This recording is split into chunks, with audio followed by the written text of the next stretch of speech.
Reader beware, you're in for 10 scares.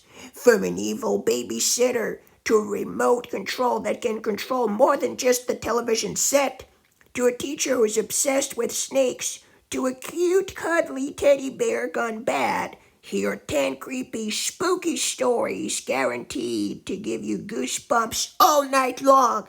Hello, folks! Welcome back to our channel reviews.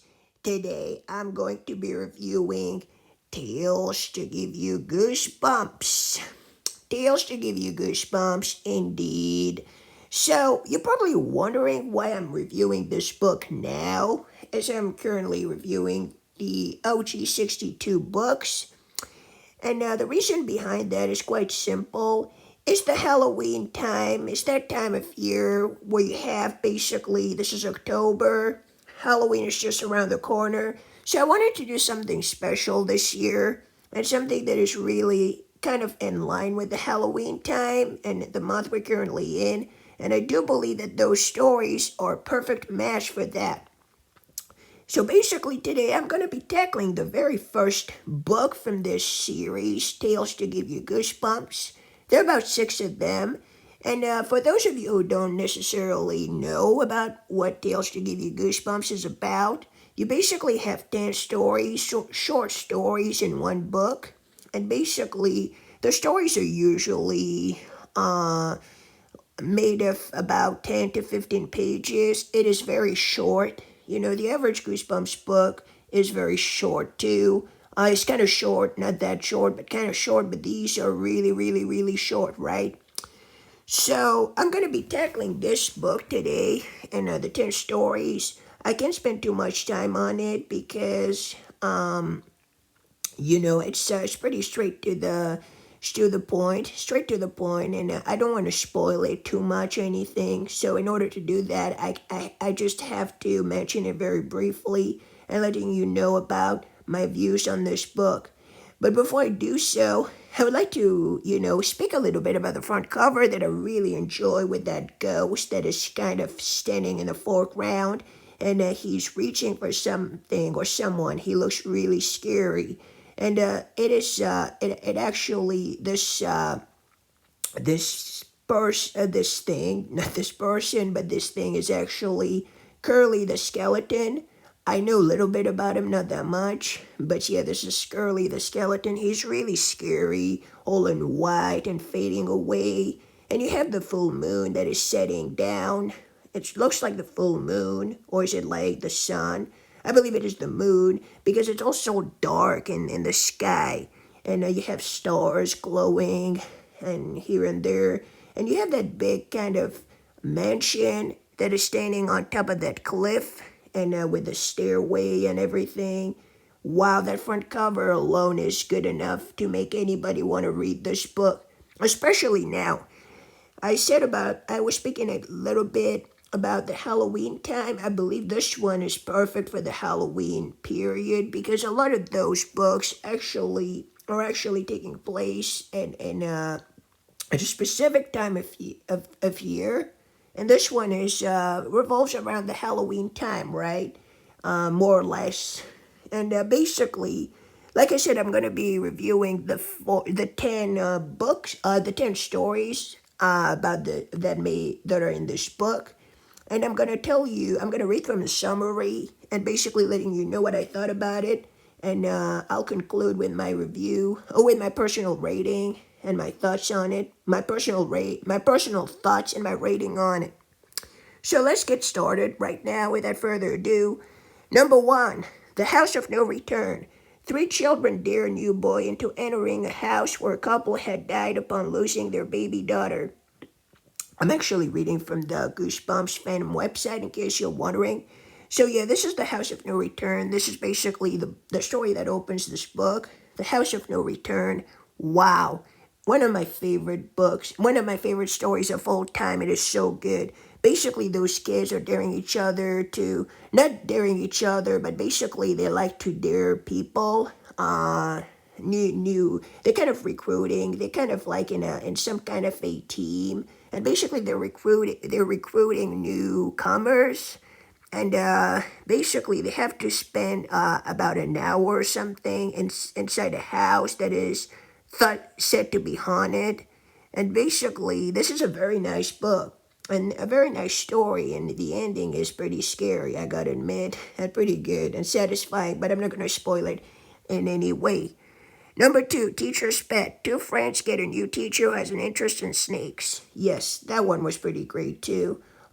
Snakes are kind of scary, but I gotta admit, I kind of like snakes a little. And this book with this teacher has all these snakes around. Yeah, that was kind of pretty creepy. I believe he's a substitute teacher,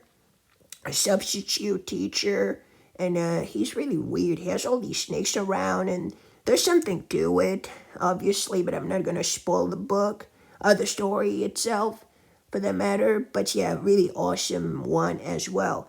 Number 3, strained peace. Strained peace. A boy receives a baby sister that is not what it seems. Yeah, this one was pretty good. I didn't love it that much as the other two, but basically, he has a strange sister who kind of pukes on him and so on, and she looks really strange, and I believe he doesn't want to accept her as his sister, if I'm not mistaken, if I remember correctly. Yeah, that one was okay, but not that great in my opinion, but alright. Strangers in the Woods, it's number 4. While staying with her great aunt, a girl notices some unusual stuff happening. Yeah, basically, as its name suggests, it's in the woods, and there are those weird lights at night, I believe. And, it is thought to be, she starts wondering, are those aliens or something like that? Basically, this is more or less the premise of the story. Really enjoyed it, too. Number 5, good friends. 2 friends plan to scare the sister of one of them with a prank. This one I don't remember very much, to be honest with you. Kind of slipped off my mind. What was it about again? Please let me know in the comment section down below about these stories. I read them about a while back, so this is a problem in and of itself, but I wanted to review it nonetheless. Good friends, yes. Maybe I can find something about it later. I'll come back to it later. So this is number 5. Number 6, How I Won My Bat. A boy gains a magical baseball bat. Yeah, basically this one is about a kid who likes to play baseball, and he gets a baseball bat that is special, and he has to give it back when he finishes the game, and once he wins. But obviously, things don't go as they should have, and something weird happens. And I'll let you imagine how the story ends, but I'm not gonna spoil it. It was okay. It was good. Mr. Teddy, number 8. Number 7, Mr. Teddy. A young girl discovers that her new teddy bear is alive. Very, very good. That girl kind of collects teddy bears and the playthings and toys and all these things. And I believe that it was a good one with the teddy bear. I mean, who'd be afraid of a teddy bear? Come on now, for crying out loud. And Stein manages to make that even something as cute and nice as a teddy bear to turn out to be something scary. Well done. Number 8, Click. A boy gets a remote control that controls everything around him. Yeah, basically a kid gets a remote control, and basically he starts using it, and it seems to be like magically working in the real world. That sounds pretty weird, because he can mute people, he can stop, he can pause what's happening. A pretty nice one. This one was nice. Number 9, Broken Dolls. A girl with dolls discover that her young brother is acting strangely. Yeah, that one was pretty scary, as I remember, with her young brother, who's kind of weird. There are a lot of things that are scary in that novel, in that story. That story was pretty creepy, in my opinion. I really liked it. It was, wow, it was one of the scariest ones I've ever read in a short story. Really, really, really enjoyed that one. Really, really great. Number 10, A Vampire in the Neighborhood. A group of middle school students think the new girl at school is a vampire. A vampire. Yeah, this one was pretty great too. Really enjoyed it. Basically, they would observe her and make sure, and they convinced that she's a vampire. There's something weird about her. She's kind of like a goth, black lipstick and all that. Not that it's any sign that the person is a vampire, but in this book, at least it was. And I thought it was pretty good. This novel was pretty good. The short story, whatever you want to call it. The short story was nice and well written. So yeah, I think I kind of, went through all of them. Maybe just good friends. Let me try to find something about it.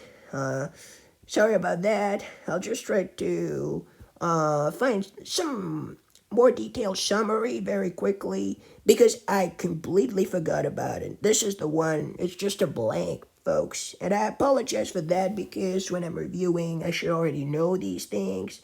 And I shouldn't be, trying to, make the review longer than it's supposed to be by not remembering things I'm supposed to be remembering. I apologize for that. It's just that it was like a long time ago that I read this book. But let's not waste any time. I'm gonna check it out later. But basically, yeah, the short stories were really great, and Stein really masters in that. Shorter stories like Stephen King does that as well. Yeah, that was good. I really loved those books. There are about 6 of them. This first one was awesome. I really loved it. I dig the everything, like the vibe, the stories. Wow, it was such a great one. I really don't know what else to say about this book. I really loved it. It was so good. It was really enjoyable, and it really made me want to read more. Of those, and there are more. So this is good, friends. Let me read the plot for you. Dylan and his, maybe it will jog my memory, who knows? Dylan and his friend Jordan are hanging out of school. The 2 boys see Jordan's younger sister, Ashley, talking to an imaginary friend. Jordan makes fun of her and Ashley runs away. Dylan's older brother, Richard, demands that Dylan come inside and do his homework. Dylan lies and says that he's done his homework, and Jordan asks Dylan why he let his brother bus him around. Yeah, I'm just reading very quickly because I don't want to spoil the book too much or anything. Oh, right. I think I remember. Yeah. Oh, right. I remember now. It was a pretty good one indeed. I really liked it. Yeah, I remember now. I remember it was with the imaginary friend. The imaginary friend concept was pretty good. Really liked it. I remember now. Yeah, it was a pretty good one. And let me just check out Broken Dolls, because I remember it was very good, but I don't remember that much. Tamara Baker's little brother Neil is always trying to break her dolls. One day, Tamara's parents are taking the both of them to a crafts fair. While looking around, she spots a section filled with handmade and very lifelike dolls. Tara meets the old woman who made the dolls, who later gives Neil a cookie. When they leave, Tamara starts to notice that Neil is acting unusually quiet and still, and then gets a fever, and Tamara finds some weird kind of goop in his hair, which she calls dolly jelly. Later, Neil begins to mumble something about not wanting to become a doll. Tamara realizes that the old woman at the fair must have been responsible for Neil's affliction and heads back to the fairgrounds. Right. So it was like some kind of a witch thing, if I'm not mistaken. Like a little bit like Revenge of Ross from the Series 2000 book. Yeah, Broken Dolls was pretty awesome with Tamara Baker as the main character and her brother, and what happens after that, and the woman from the fair that seems to be a witch. So she tries to investigate and everything, and it gets pretty great. Really nice story, really scary. So I think that's about it for Tales to Give You Goosebumps. Thank you for listening to this review. I'm going to try to make it better for the next time. I'm going to try to make the next reviews better. I'm going to try to read the summary beforehand and make sure that I have all the stories, like, like I know about all the stories, like all the stories are fresh in my mind, so I don't mess it up too much. I don't waste your time by reading summaries during the video. I apologize for that, but yeah, tales to give you goosebumps. Would you want me to review? Yeah, if I were to rate each and every single novel, it would be kind of hard for me because I don't remember that much. But I think I'm just going to rate the book. I mean, rating, not reviewing. Rating the book as a whole. Basically, if I were to rate this book on a scale from 1 to 10, and I'm considering all the stories in there, all of them, I'd say I'd give it 9 out of 10. It was pretty good. It was pretty awesome. And I definitely recommend it to anybody who likes Goosebumps and who hasn't read these yet. For those of you who haven't read any Goosebumps book in the past because you don't really feel like reading a full book, full story with full characters and a long kind of a long read and stuff. Maybe what you should do is simply start with this one because the stories are very short, more straight to the point. There's less character There's less character development. Less character development. Less character development because of the fact that the stories are much shorter, so it's kind of understandable. But yeah, this is pretty awesome. So if I were to rate this book on a scale from 1 to 10, I think I would give it 9 out of 10. And yes, that's pretty much it. Heck, let's just maybe rate all of them very quickly. The House of No Return, I give it a 9. Teacher's Pet, I give it a 9. Strange Beast, I give it a 7. Strangers in the Woods, I give it a 9. Good Friends, I give it a 9 too. How I Won My Bet, I give it an 8. An 8. Mr. Teddy, I give it a 9. Click, I give it an 8. Broken Dolls, I give it a 9. And a Vampire in the Neighborhood, I give it a 9. And you have it here, folks. I'm not an expert on math, but I assume that it's gonna be something like 9 out of 10 for the whole book. So yeah, 9 out of 10. If anybody feels like it, let me know what it would really mean. Like, if I were to rate the novels as I did, what would it be for the whole book? Let me know in the comment section down below if math is your strong suit. If it's your strong suit, let me know. But yeah, really nice book. Definitely recommend it to any Goosebumps fan. And so yeah, 9 out of 10 for this first book, Tales to Give You Goosebumps. Tales to Give You Goosebumps. What about you, folks? What did you think about this book? Let me know in the comment section down below about your favorite story from this book. And let me know about the story that you didn't like that much, your least favorite. And thank you so much for watching. And let me know about what you think about the Tales to Give You Goosebumps books. Which one is your favorite? Which one do you hate? Which one do you like less? Which one do you like more? Let me know in the comment section down below. I really can't wait to hear about what you have to say about it. And thank you so much for watching. And, well, I'll see you in the next review for another Goosebumps book, hopefully. Thank you so much for watching. And goodbye. Take care. This whole channel review is for you. Signing off.